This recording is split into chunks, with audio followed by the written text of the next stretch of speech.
जय माता दी दोस्तों। जैसे कि आप सभी को पता है 22 सितंबर से नवरात्रि शुरू होने वाले हैं।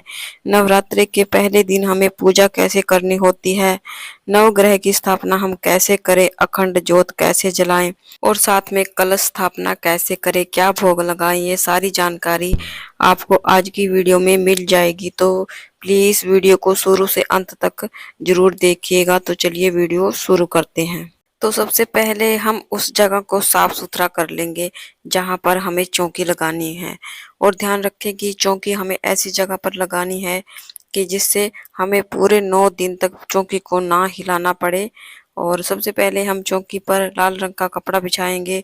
उसके ऊपर मेरी फोटो जो है छोटी है मूर्ति, तो मैंने एक छोटी सी चौकी और बिछाई है। उसके ऊपर लाल रंग का कपड़ा बिछाकर मैंने चावल का आसन देकर माता रानी को विराजमान कर लिया है। माता रानी का जो भी स्वरूप आपके पास है उसको चौकी पर विराजमान करें, फोटो या मूर्ति। उसके बाद हम कलश स्थापना करेंगे। देखिए नवरात्रि पूजा में कलश का बहुत अधिक महत्व है, तो उसके बाद हम कलश स्थापना करेंगे। कलश आप तांबे का ले सकते हैं या फिर मिट्टी का ले सकते हैं, पीतल का भी ले सकते हैं, जो भी आपके पास है उस चीज का कलश लें। कलश में हम सबसे पहले गंगा जल डालेंगे, उसके बाद शुद्ध जल डालेंगे। शुद्ध जल से हम कलश को कंठ तक पूरा भर लेंगे। उसके कलश के कंठ पर हम मौली बांध लेंगे। उसके बाद 9 ग्रह की 9 चीजें डालेंगे। उसके बाद हम इसमें सिक्का सुपारी हल्दी की गांठ जरूर से डालेंगे, थोड़ी सी दूर्वा घास डालेंगे, फूल डालेंगे। और देखिए 9 चीजें जो मैंने डाली हैं, अनाज 9 प्रकार के, इसका मैंने अलग से वीडियो डाल रखा है, आप वहां से चेक कर सकते हैं। उसके बाद हम इसमें आम के या अशोक के पत्ते डालेंगे। तो 9 ही पत्ते मैंने लिए हैं, इनको मैंने चंदन और रोली से टेक लिया है। अगर आपको आम के पत्ते ना मिले तो आप अशोका के पत्ते भी ले सकते हैं। उसके बाद नारियल लेंगे। नारियल हमें जटा वाला और पानी वाला लेना है। नारियल के ऊपर हम कलावा और लाल कपड़ा लपेट लेंगे। उसके बाद हम कलश के ऊपर एक प्लेट में चावल भरकर रखेंगे। एक प्लेट में चावल मैंने अलग से रख लिए हैं, आप चाहे तो आप अष्टदल कमल बना सकते हैं। लेकिन मेरे पास जो कलश है कहीं इधर उधर ना हिले, पूरे 9 दिन तक पूरा सेट रखा रहे, उसके लिए मैंने एक प्लेट में चावल रखकर उसके ऊपर कलश रखा है। उसके बाद थोड़ी सी चावल की ढेरी लगाएंगे, उसके ऊपर हम गणपति भगवान को विराजमान करेंगे। और छोटी छोटी अलग से चावल की 9 ढेरी हम अलग से लगाएंगे। उसके ऊपर हम सुपारी के रूप में नवग्रह को विराजमान करेंगे। तो इस प्रकार हम नवग्रह को स्थापित करते हैं नवरात्रि पूजा में पहले दिन। अगर आप करना चाहते हैं तो कर लीजिए, अगर नहीं करना चाहते तो आप इस भाग को स्किप कर सकते हैं। उसके बाद हम ज्वारे बोएंगे। ज्वारे कैसे बोए जाते हैं इसके लिए मैंने अलग से वीडियो अपलोड कर रखा है, आप वहां से चेक कर सकते हैं। ज्वारे बोने के बाद हमें इनको ढक कर रखना है 2 से 3 दिन, जब तक हमारे ज्वारे अंकुरित ना हो। वैसे तो अगले दिन हमारे ज्वारे अंकुरित हो जाते हैं। उस स्थापना करने के बाद हाथ जोड़कर माता रानी से प्रार्थना करेंगे, आज मैं आपकी नियमित ये पूजा कर रही हूँ, कृपया आप मेरी पूजा को स्वीकार करें। उसके बाद जल का लोटा लेंगे, भाव स्वरूप जल के छींटे देते हुए सभी को हम स्नान कराएंगे। के बाद थोड़े से फूलों का आसन देते हुए हम अपनी अखंड ज्योत रखेंगे। अखंड ज्योत को हम प्रज्वलित करेंगे। माता जगदम्बा का जयकारा लगाते हुए हम अखंड ज्योत प्रज्वलित करेंगे। जय माता जगदम्बा महागौरी की जय। उसके बाद हम पूजा गणेश जी से शुरू करेंगे। गणेश जी को हम जनेऊ समर्पित करेंगे, माता रानी को कलावा समर्पित करेंगे, नवग्रह को भी हम कलावा समर्पित करेंगे और कलश को भी हम कलावा समर्पित करेंगे, क्योंकि कलश में सभी देव देवताओं का आह्वान हमने किया है। उसके बाद हम रोली से तिलक करेंगे, कलश को तिलक करेंगे, गणेश जी को तिलक करेंगे, ज्योत को तिलक करेंगे, नव दुर्गा माता को तिलक करेंगे, माता के शेर को और माता रानी के हाथों को सभी को हम तिलक करेंगे। और जो नवग्रह हमने स्थापित किए हैं इन सभी को भी हम तिलक करेंगे। आराम से हमें तिलक करना होता है, क्योंकि नवग्रह को हमें हिलाना नहीं होता है। आप चाहे तो आप सूखी रोली भी ऐसे छिड़क सकते हैं, उससे भी तिलक ही माना जाता है। उसके बाद हम तिलक पर अक्षत समर्पित करेंगे। और ध्यान रखें अक्षत हमारे टूटे हुए बिल्कुल नहीं होने चाहिए। अक्षत यानी कि चावल। बाद हम गणेश जी को दूर्वा घास समर्पित करेंगे, फूल समर्पित करेंगे। अगर आपको लाल फूल मिल जाए तो माता रानी को लाल फूल जरूर से समर्पित करें।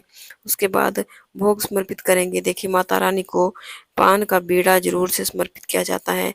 यहाँ पर मैंने पान का पत्ता लिया, उसके ऊपर सुपारी, पतासा, लौंग, इलायची रखकर माता रानी को समर्पित किया है।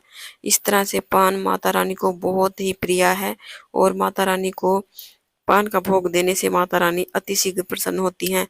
पहला दिन माता शैलपुत्री को समर्पित होता है, तो माता शैलपुत्री को गाय के देसी घी का भोग लगाया जाता है। उसके बाद हम पंचमेवे का भोग लगाएंगे, बतासे का भोग लगाएंगे। उसके बाद हम ऋतु फल का भोग लगाएंगे। जो भी ऋतु फल आपके पास अवेलेबल है, ऋतु फल का भोग लगाएं। उसके बाद हम जल का भोग लगाएंगे। देखिए भोग हमारा तभी पूर्ण माना जाता है जब हम जल का भोग लगाते हैं। भोग आप चाहे कुछ भी लगाएं। उसके बाद हाथ जोड़कर माता रानी से भोग ग्रहण करने के लिए प्रार्थना करेंगे। उसके बाद हम माता रानी को श्रृंगार की सामग्री समर्पित करेंगे। हो सके तो माता रानी को 16 श्रृंगार समर्पित करें। 16 ना कर सके तो 5 या 2 चीजें जरूर से समर्पित करें। श्रृंगार की सामग्री आप पूरे 9 दिन में एक दिन समर्पित करें, चाहे आप स्थापना वाले दिन समर्पित करें या फिर आप जिस दिन कन्या पूजन करेंगे उस दिन समर्पित करें। उसके बाद हम कथा पढ़ेंगे। नवरात्रि में 9 दिन का दुर्गा पाठ पढ़ेंगे या कोई भी पुस्तक है आपके पास वो पुस्तक जरूर से पढ़ें। साथ में आप मंत्र माला, कोई मंत्र आपको माता रानी का आता है तो मंत्र जप कर सकते हैं। उसके बाद नवरात्रि पूजा में हवन किया जाता है। हवन का बहुत अधिक महत्व होता है। नवरात्रि पूजा में गाय के गोबर की कलशी जलाएंगे, अच्छे से प्रज्वलित हो जाए। सबसे पहले हम घी की आहुति देंगे और कपूर डालेंगे ताकि अग्नि अच्छे से प्रज्वलित हो जाए। अग्नि प्रज्वलित होने के बाद माता रानी को 2 लौंग के जोड़े समर्पित करेंगे। यहाँ पर लौंग हमारी फूल वाली होनी चाहिए, टूटी हुई लौंग हमें नहीं लेनी है। तो इस तरह से घर के प्रत्येक सदस्य 2-2 लौंग अपने नाम की जरूर से समर्पित करें। उसके बाद हम हवन सामग्री डालेंगे।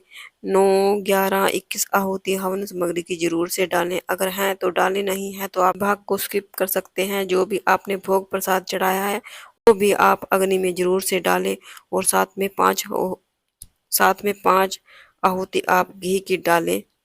जो भी आपने भोग माता रानी को समर्पित किया है, पतासे का, पंचमेवे का भोग अग्नि में जरूर से समर्पित करें। कहते हैं कि जो भोग हम अग्नि में देते हैं वो सीधा देवी देवताओं को, माता रानी को समर्पित होता है। उसके बाद जो पान का भोग हमने लगाया है उसका बीड़ा बनाकर इसको भी हम हवन में डाल देंगे। इस तरह से अगर आप हवन में पान का भोग लगाते हैं इससे माता रानी बहुत जल्दी प्रसन्न होती हैं। हवन में अग्नि अच्छे से प्रज्वलित हो जाए इसलिए आप घी डालें, कपूर डालें। उसके बाद इस तरह से थोड़े से जल के छींटे हम हवन के ऊपर से डाल देंगे, हमारा हवन पूर्ण हो जाएगा। उसके बाद हम धूप दिखाएंगे और देखिए उसके बाद हमें दक्षिणा रखनी होती है। दक्षिणा आप 9 दिन में एक दिन रखें, चाहे आप स्थापना वाले दिन रखें या फिर आप जिस दिन कन्या पूजन करेंगे उस दिन रखें या फिर आप कभी भी रख सकते हैं। यथासंभव हम दक्षिणा रखेंगे। दक्षिणा पूजा में रही कमियों को पूरा करती है। उसके बाद हमें कपूर जलाकर या फिर अलग से दीपक जलाकर बहुत ही प्रेम पूर्वक आरती करनी है। सबसे पहले हम गणेश जी की आरती करेंगे, उसके बाद हम माता रानी की आरती करेंगे। अम्बे तू है जगदम्बे काली, जय दुर्गे खप्पर वाली, हम सब उतारे तेरी आरती। मैं तो यही आरती गाती हूँ। उसके बाद आपको जो आरती आती है वो आरती गाएं। उसके बाद हाथ जोड़कर माता रानी से प्रार्थना करेंगे। पूजा में रही कमियों के लिए समय याचना करेंगे। अपनी मनोकामनाओं को पूर्ण करने के लिए माता दुर्गा से प्रार्थना करेंगे। उसके बाद हाथ में थोड़ा सा जल लेकर चौकी के चारों तरफ से वार देंगे। उसके बाद चौकी पर हमने जो भी भोग प्रसाद चढ़ाया है इसको हम परिवार के सभी सदस्यों में बांट देंगे। और जो श्रृंगार की सामग्री है ये पूरे 9 दिन तक यहीं पर रखी रहेगी, साथ में दक्षिणा भी यहीं पर रखी रहेगी। अखंड ज्योत का हम पूरा ध्यान रखेंगे, बीच बीच में घी या तेल डालते रहेंगे। शाम को भी हमें चौकी पर दीपक जलाना है। जो भोग प्रसाद आपने बनाया है पहले माता रानी को भोग लगाएंगे, उसके बाद स्वयं ग्रहण करेंगे अगर आपने व्रत किया है। फ्रेंड्स, ये है नवरात्रि पूजा की संपूर्ण पूजा विधि। अगर आपको वीडियो अच्छी लगी है, आपके लिए यूजफुल रही है, तो प्लीज वीडियो को लाइक कीजिए और चैनल को सब्सक्राइब कीजिए। अगर अभी भी आपके मन में कोई डाउट है, आप मुझे कमेंट कर सकते हैं। मैं आपके कमेंट का रिप्लाई करने की पूरी पूरी कोशिश करूंगी। वीडियो अगर अच्छी लगे तो वीडियो को लाइक कीजिए और हम महिलाएं घर में तीज त्योहार कैसे करते हैं ये जानने के लिए मेरे चैनल को सब्सक्राइब कीजिए। तो फिर मिलते हैं एक और नई वीडियो में एक और नई जानकारी के साथ। कमेंट में जय माता दी जरूर से लिखें। फिर मिलते हैं। राधे राधे।